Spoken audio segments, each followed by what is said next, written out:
basketball's boy wonder. This kid was never going to be a role player. He was going to be a star. That's the way you run a fast break.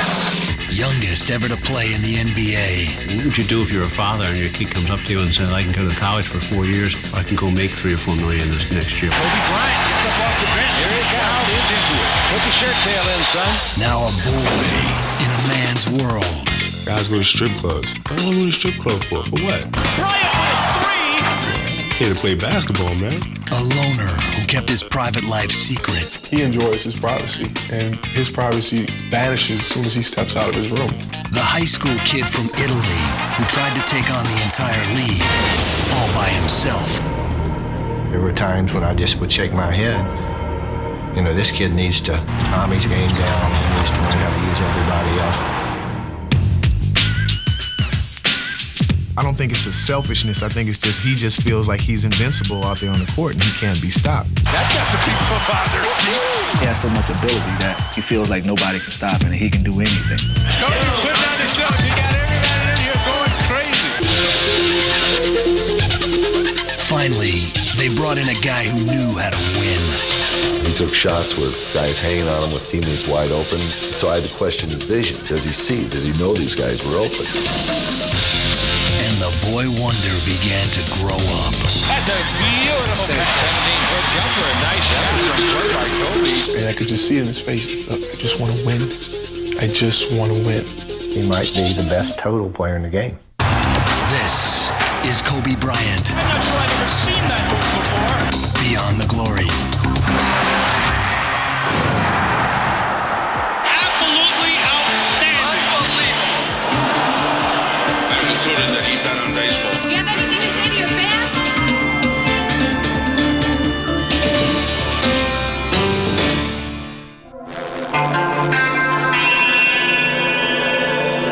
Good afternoon, ladies and gentlemen. Welcome to Staples Center. June 2000. Center of the world. The Western Conference Finals saw the LA Lakers pitted against perennial rival, the Portland Trail Blazers. The Lakers had led 3-1 in the series, but then Portland came back, winning the next two and forcing a Game 7. In the fourth quarter, the Lakers were down by 15 points. That was the moment I used to dream about when I was a kid. Being in those type of situations, being in the NBA Finals, being on the road, being put in a position when your back's up against the wall, you know, and everybody thinks that you're going to lose the game. Each of the three previous seasons had seen the Lakers knocked off in the playoffs, twice by Utah, and then in 1999 by the San Antonio Spurs. Now it appeared the Lakers were just minutes away from another frustrated offseason. And Pippen pulls up for three. And Portland's off to a great start. But then, midway through the fourth quarter, Kobe Bryant got hot. Kobe. It's Kobe Bryant's three. It's Kobe again. And suddenly, it was showtime 2, the sequel. Bryant. Portland was finished. From the brink of elimination to the brink of the NBA Finals. And 6 games later, Reggie turns. so were the Indiana Pacers. And the Lakers are the 2000 NBA. Just 4 years had passed since 17-year-old Kobe Bryant had sprung out of high school and straight into the NBA. Now he and the Lakers were world champions. But Kobe remained an enigma to his teammates. They wondered, who did this kid, Kobe Bryant, think he was? Our conflict, since basically day one, has been how much you want to do on your own and how much are you going to do in the team offense. But it was not so much who Kobe was as who Kobe was determined to be, the best player ever to play the game. When my father's playing on TV, I would have a little setup, a little hoop in the living room, and I'll play, you know, while he's playing. Then when they take a timeout, then I sit down and I take my little timeout. I remember putting on a little jersey, like one of those little white tank tops. My mom used to help me. She used to scribble my dad's number on there. Kobe Kobe Bryant's earliest memories are of basketball. It was just there when I was like 4 or 5 years old. I just wanted to do it. Just wanted to play. Bryant gets around short, down the middle, scoop shot on the way, falls in. Kobe's dad, Joe Jelly Bean Bryant, played 8 years in the NBA, first for the 76ers, and then San Diego and Houston. When Kobe was 6, Joe signed a deal to play in the Italian League. For the next 7 years, the Bryants lived in Italy. The lifestyle and the culture was pretty easy to adapt to. But the language, man, I think it was like the first day I got into a fight with this kid because he said, nero, like, guarda, nero, nero, which means look, black. Now, I guess he's never seen a black person before. And I thought he said, look, you know something else, look, nigga. And that guy and I wound up becoming best of friends my first couple years in Italy. So. Kobe soon began to learn Italian and came to speak it fluently. I speak not so bad like I speak English, but I speak really well. I speak Italian normally, like if it was his language. When Kobe was 7, he got his first leather basketball. It became his constant companion. He even slept with it. But finding a game was tough, unless the game was soccer. 13 guys would show up and come down to the court ready to play soccer because they would have the soccer post right underneath the basket. So I would just stay there and play. Then when they finished, I started playing basketball again. Joe and Kobe kept tabs on their favorite NBA teams by watching videotapes. Kobe studied these by the hour, trying to memorize the moves of his favorite players. Magic, he was the top one. When Michael was coming up, I didn't like him too much, because I was a Magic fan. Kobe hung out with Joe's Italian League teams. It was like a correspondence school in basketball. Every time the players stopped their training, Kobe would immediately jump on the basketball court. He would get the ball that he always had in his hands and would start shooting. At the end of every game here in Pistoia, I remember that Kobe, going on court, would steal the ball from the last player that had it in his hands, because he wanted to practice his shots. The audience would sometimes stay longer only to watch him, a 12-year-old boy shooting at a basket. In campo. On the basketball court, his personality was very strong. For example, he rarely passed the ball to the other players, but he usually made the basket, so he had a good reason not to give the ball away. In 1991, Joe Bryant retired from basketball and brought his family home to Philadelphia. That November, while scanning the sports section, Kobe was surprised to see Magic missing from the Laker lineup. The next morning, my mother comes in and tells me he's HIV positive. I was like, dang. What does that mean? Can he play? Is he gonna be all right? And so she had to explain everything to me. And that broke my heart. Because of the HIV virus that I have attained, I will have to retire from the Lakers. Magic's retirement spelled the end for Lakers Showtime. It would be 9 years before a kid from Italy would help bring it back.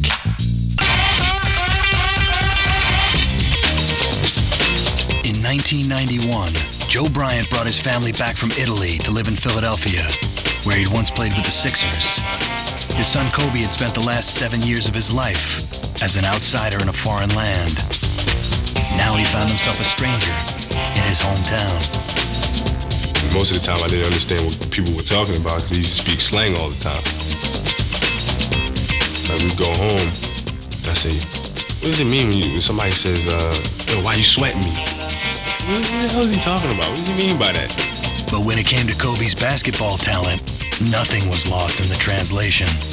Basketball is universal. No matter what you spoke, if you can go out there and play, it just didn't matter. You know what I mean? You was gonna fit in no matter what. There was a big buzz in the town about a 13-year-old who was playing at our middle school. And after 5 minutes, I turned to my assistant coaches and said, this kid's a pro. Philadelphia's a big basketball city. There were a bunch of guys my age who already had an established reputation of being the top players. So I had to come in and prove myself to them. Given Kobe's game, he had no trouble proving himself. But making friends was another story. He was popular from afar and likable, but he's very guarded. He's very careful with who he lets in. He played ball. The ball was his best friend. Weekend nights when he was younger, he didn't go to parties or hang out. He played ball. He'd be like a senior in high school playing at a middle school. Nobody could touch him. Nobody could stop him. In the fall of 1992, Kobe started at Lower Merion High School. He was 6'2" and the finest prospect his coaches had ever seen. We heard there was a former ball player's son coming in. Supposedly he was a pretty decent, flashy player. And there was this tall, skinny kid, around 6'4", 87 pounds it seemed. He was wearing his father's Italian uniform, stuff with Le Coq Sportif on his shirt and whatnot. And it was awkward, but as soon as he stepped on the court, you knew what he was all about.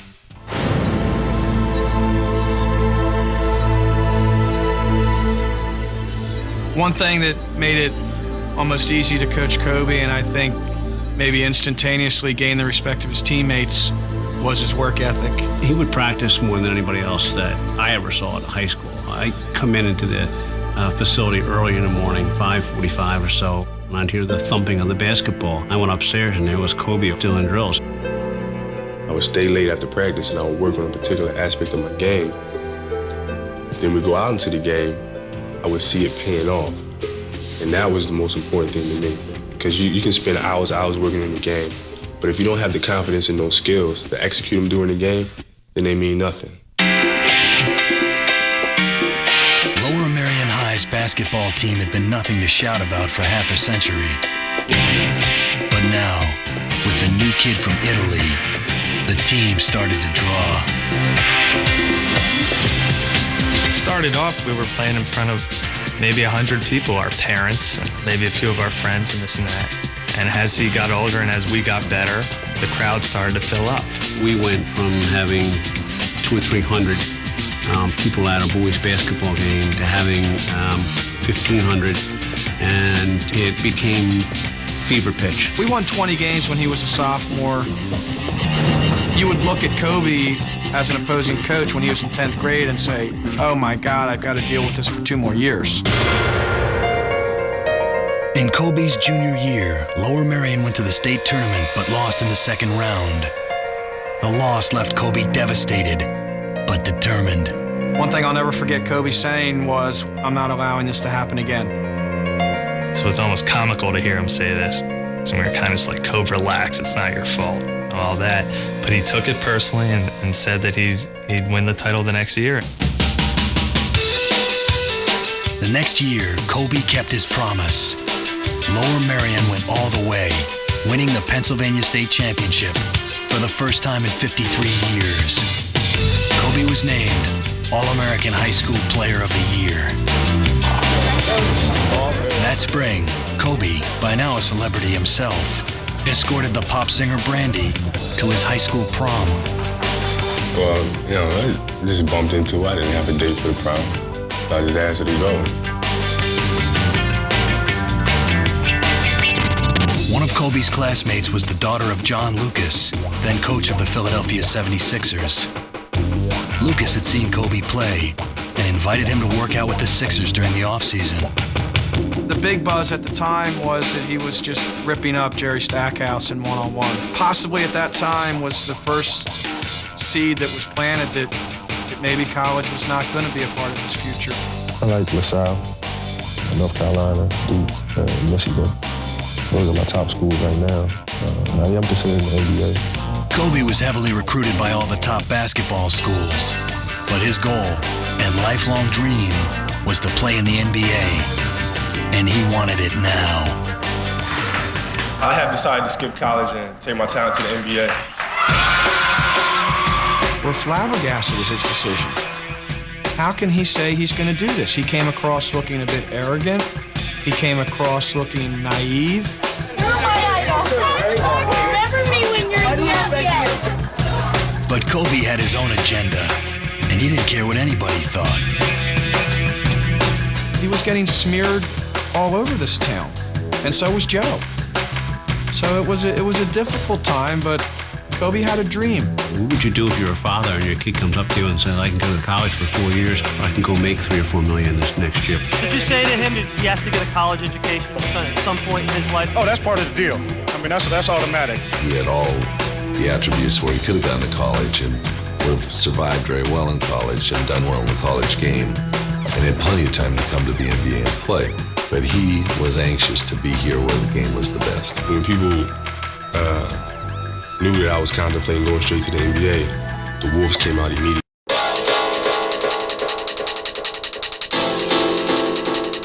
I have decided to skip college and take my talent to the NBA.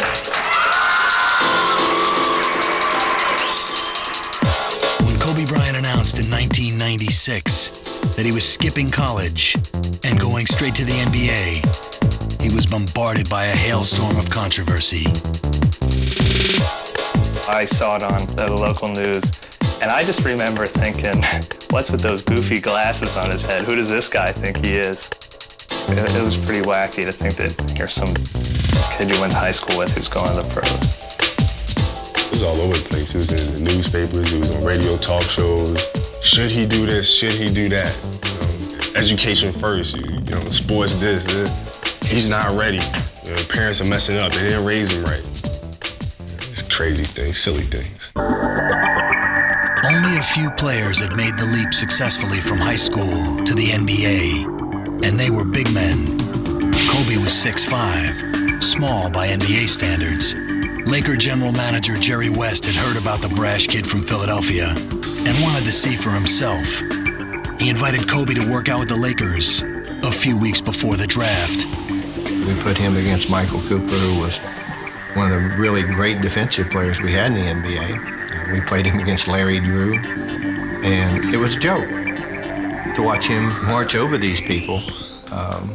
And the kid was 17 years old at that point in time. He told me, he said this was the greatest workout that he'd ever seen in his history of working out players before the NBA draft, and that Kobe had the chance to be one of the greatest players to ever play the game. I thought it was an absolute easy decision to try to do anything we could to get him. The Charlotte Hornets select Kobe Bryant from Lower Merion High School. The Charlotte Hornets picked Kobe in the first round, 13th overall. Jerry West then astonished many observers by offering his starting center, Vlade Divac, in trade. There were some upset people when we made that trade. They might deny that, but there were some upset people because we traded a starting center for him and a very good player in Vlade Divac. But I've always felt that the things that set teams apart is risk-taking. Trading Vlade seemed a lot less risky only days later when the Lakers signed free agent Shaquille O'Neal to replace him. The dynamic duo was in place.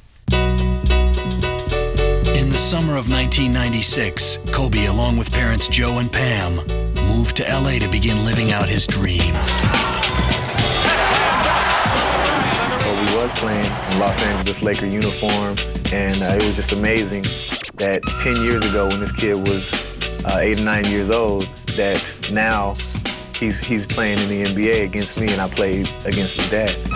The fans were anxious to see him play, and Kobe lost no time in showing the fans he could play. In the rookie All-Star game, he led all scoring with 31 points. Then he ran away with the slam dunk contest. But despite these heroics, Laker coach Del Harris wanted to break Kobe in slowly. He viewed me as being a young kid, which I was. And he wanted the other players to respect me. He wanted me to work for my opportunity. And I worked so hard, and I was already working harder than everybody else, but he felt like he had to be 10 times harder on me than he was on Eddie Jones or Nick Van Exel or whatever, and that wasn't fair. When you draft a high school kid, everyone wants him to play, but we had a very good team then. We had a particularly deep backcourt. There just wasn't a lot of minutes for Kobe to play. I thought Del did a nice job with him, but Del was in an awkward position because people wanted him to play. Bryant, base 17-foot jumper, a nice shot. That was some play by Kobe. Kobe had spent the better part of his life as an outsider, first as an American in Italy, then as an Italian in an American city. Now his age set him apart from his teammates. When Kobe came in, he was 17 years old. So here you have somebody that's making the jump from high school to the NBA. Not only that, but he's surrounded by grown men from 21 up to, almost 40 years old. After a game, if a guy wants to get together and go out, have a drink or something like that, Kobe can't participate. I don't want to go in the bar for. I don't drink. I'm underage anyway. I don't go down there for. Guys go to strip clubs. I don't go to the strip club for. For what? I'm here to play basketball, man. I ain't here to do that type of stuff. But there was more than just an age gap separating Kobe from his teammates. The Lakers had a problem with his tendency to shoot the ball almost every time he touched it.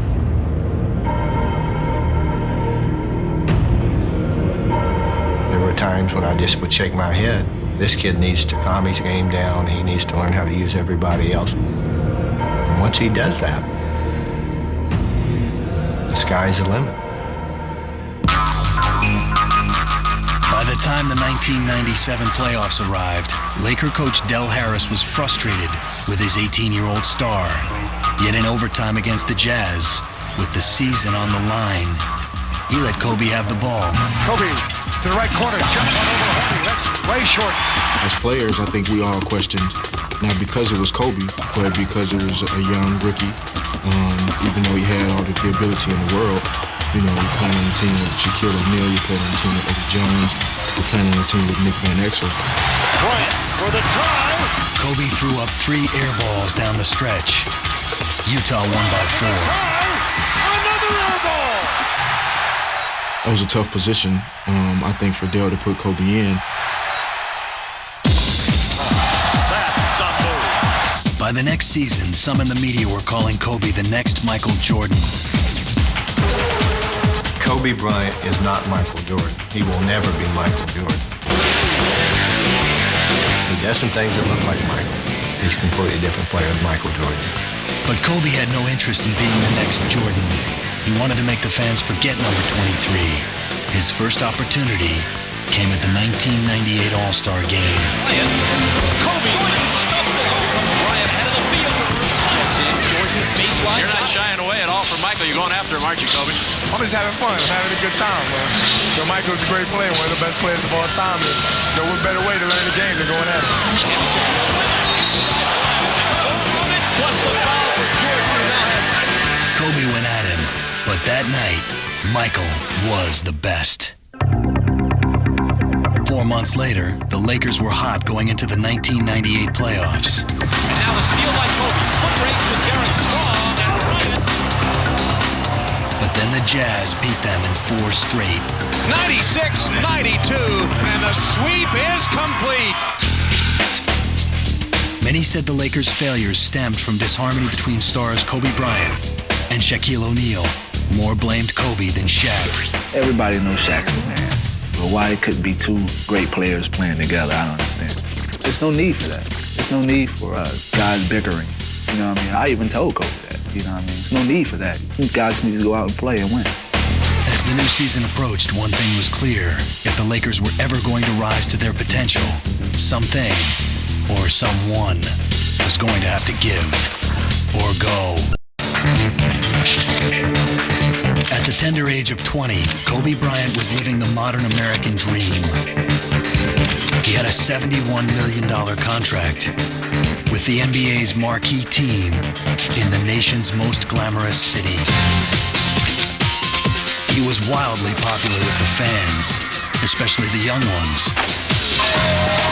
Kobe's talent and star quality were obvious, but to his coaching staff and teammates, he was a headstrong loner whose showboating style hurt the team and cost them key victories. That's the part that, probably a lot of us question and a lot of people on the outside of our organization question is, what exactly are your motives in thinking that way? Is it just because you feel like you're that good, or are there for some other personal reasons that do not involve what's best for this basketball team? Kobe changed alone in a cubicle off the locker room and rarely spoke to his teammates off the court. He described the worm, Dennis Rodman, as the perfect teammate because the two had never spoken off the court. There's no question that he's not really interested in the quote-unquote personal part or the the co-worker part of being in the NBA. I think Kobe, growing up in a different era and growing up overseas in Italy, he has chosen to be a loner because if he looked around, there's not another Kobe Bryant. The fact that we don't go out and hang out in clubs or go out to movies together, I think it's simply because he enjoys his privacy, and his privacy vanishes as soon as he steps out of his room. In the spring of 2000, Kobe met Vanessa Lane on a music video soundstage. I met her, and like, hey, what's your name? Like, Vanessa. That was it. She had like a little sparkle in her eye and everything, and that was it for me. The relationship left him with even less time for his teammates. Magic had a comment that I had to hang out with the team, and go to clubs and go to bars and that in order to build team camaraderie for us to win. And I respect Magic so much, but to me that was just an off-the-wall statement. You know what I mean? Because how is that going to make us win a championship? For me to go out to a club and hang with the guys and do this, that, and the other. There are other ways we can go about doing this. Kobe kept his distance from the other Lakers, and although neither man would admit it, he was stuck in an ugly rivalry with the other star of the team, Shaquille O'Neal. They're like, worrying about whose team it is, who has the most commercials and all of these other things.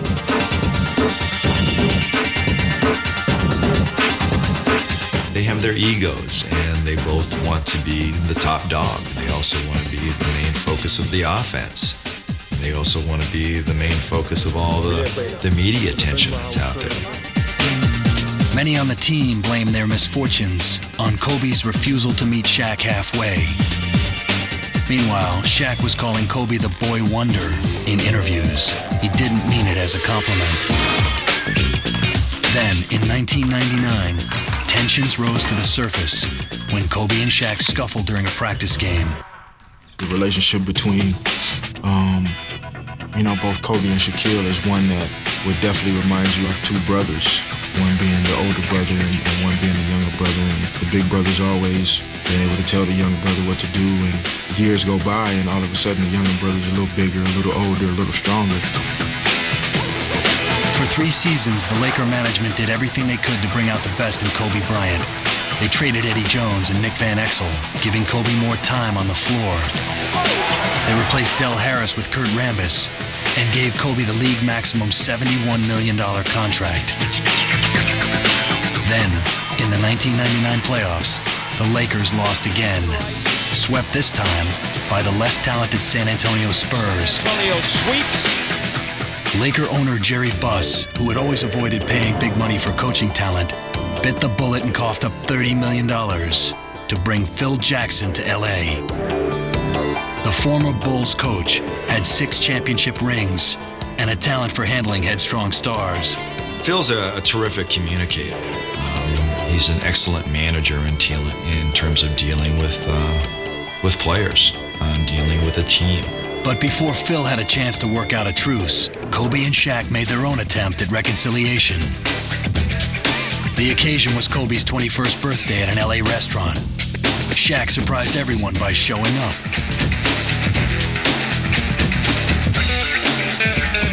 Phil Jackson's most immediate challenge was how to reel in his young guard. I was like totally aghast at some points that he overran his teammates. He chased the ball on offense to get to the basketball. He took shots with guys hanging on him with teammates wide open. Phil worked to convince Kobe that the team's best route to winning was through Shaq. That it was all right to pass the ball because he'd get it back. This message was not new. Kobe had heard it countless times from Jerry West, Magic Johnson, Del Harris, and Kurt Rambis. But it took Phil Jackson to finally get through to him. The reason why I had genuine respect for Phil, because because I could tell right off the bat that he was serious about the game and that he loved the game. I think that Phil Jackson has been great for Kobe Bryant. He's stern, but yet he'll give him a little bit of rope. But when he makes mistakes that are costly and makes mistakes that are where he's trying to do too much, Phil will remind him, and he'll also take him out of the game. The team just really came together. It was just a culmination of so many different things, and it was exciting. Phil coming in and all of the ingredients that he brought to institute tremendous team play. Once they figured it out, everything fell into place.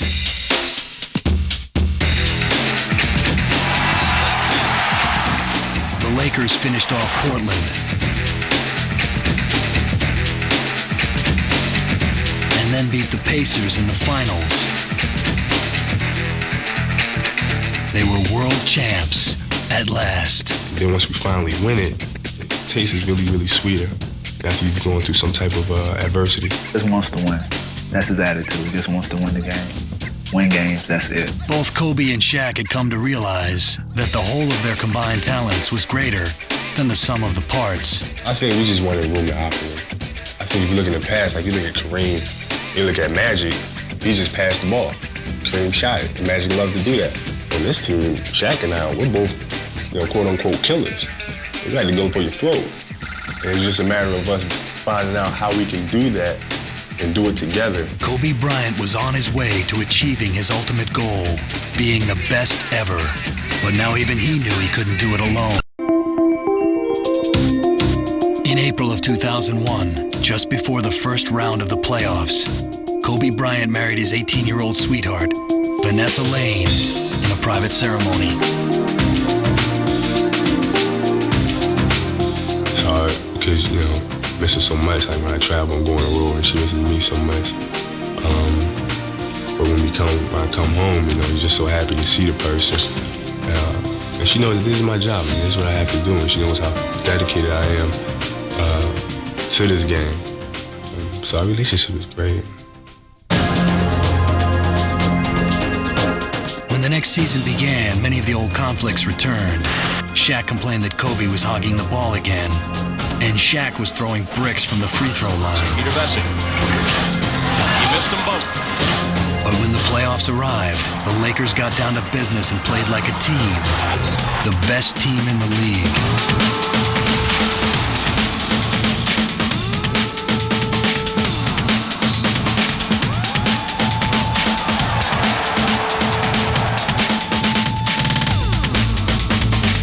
Swept into the finals and then blew away Allen Iverson and the Sixers to defend their title. Kobe came back from an ankle injury and stepped up, making the big shots. But Shaq got the MVP award. Kobe, if it wasn't for Shaquille, could definitely have been in the MVP running. The finals, I think, proved that he'll go down in history as one of the top 2, 3, 4, 5 players to ever play this game. From the Los Angeles Lakers. Then, in February 2002, the prodigal son returned home to Philadelphia for the NBA All-Star Game. They weren't glad to see him. They booed Kobe Bryant. Kobe scored 31 points, was named MVP, but it was a painful reminder that to the Philly fans, Kobe was no hometown hero. He had left too quickly and too often. In their eyes, he would always be a stranger, but maybe Kobe the loner liked it that way. It had taken Kobe Bryant 4 years to mature to the level where he could help the Lakers win the NBA championship. Some thought those 4 years might have been better spent in college, away from the NBA spotlight. Kobe transgressed one of the things I think that's really a mistake. College is our farm system, basically, in the NBA. And I think that it's important that players go to that process, learn how to succeed in a peer group setting that's mostly their own age group. But if Kobe's was the road less taken, there's no doubt it got him to where he had always wanted to go. The saying that people say the guy couldn't chew bubblegum and walk at the same time. He was like that early on, man. He worked his butt off, man. Get to the point where he is now, it's incredible. At the age of 23, he was already a 5-year NBA veteran. He'd helped lead his team to 2 world championships and was heading for a 3rd. Still, Kobe Bryant remained a work in progress. No one among us expected that he would become the #1 American basketball player. I think he will play in the league for another 10 years or so, and he will leave the NBA with 5 or 6 rings and a Jordan-like legacy. He's going to be one of the best players to ever play this game. He has really scaled things back and has learned to use his teammates better. There's a tremendous room for improvement in him. He's going to be better than what he is today, and that's pretty scary. He was a team player now, but Kobe Bryant continued to go his own way. I constantly tell people, man, if you have a dream and you want to achieve something, don't let anybody tell you can't achieve that. Because you can be whatever you want to be. You can strive for whatever you want to strive for. Don't let anybody tear you down.